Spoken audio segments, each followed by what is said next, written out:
Gue heran sama Aceh. Kok dikit-dikit minta merdeka? Emang apa sih kontribusi Aceh untuk Indonesia ini, ha? Itu yang saya bilang amnesia sejarah. Yang nyebut itu adalah orang-orang yang mohon maaf tidak tahu sejarah, orang yang bodoh. Kalau dia mau baca sejarah, ya zaman SMP, SD, sejarah itu jelas kok. Berapa besar jasa Aceh itu buat republik ini. Secara simpelnya, tanpa Aceh republik ini tidak ada. Jangan mikir kamu masih ada. Semua itu sudah menjadi negara federasi daripada Ratu Wilhelmina.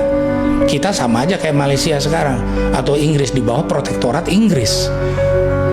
Aceh tidak. Kami masih punya kedutaan di Singapura, punya kedutaan di Amerika, punya kedutaan di Turki, punya kedutaan di mana-mana. We are still state, ya, sovereign state. Dan kami membantu republik ini untuk bangun. Gitu. Jadi kalau dia bilang ngapain sih Aceh itu kenapa selalu sebut-sebut merdeka? Dilihat dong sejarahnya, ketidakadilan. Kenapa kemarin waktu bencana ada ribut bilang merdeka? Saya katakan itu bukan aspirasi orang Aceh sebenarnya, tapi sebagian yang merasa bencana ini kok kita dibiarin saja.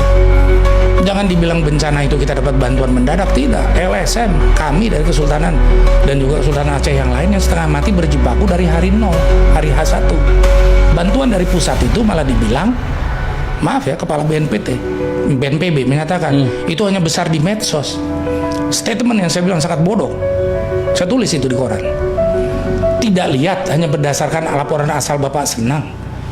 Berapa ribu yang meninggal, berapa ratus desa yang hilang, 23 desa wipe out. Artinya apa? Desa itu musnah. Itu kan bukan bencana di medsos, itu bencana real. Ketersinggungan itu, merasa tidak diperhatikan itu, yang kemudian ditangkap oleh Presiden Prabowo dengan dia datang ke Aceh dan nginap di Aceh, menenangkan. Saya peduli, bahwa yang nggak peduli itu oknum, ya. Menteri bawa karung beras 5 kilo, ngapain? Itu kasih buruh aja.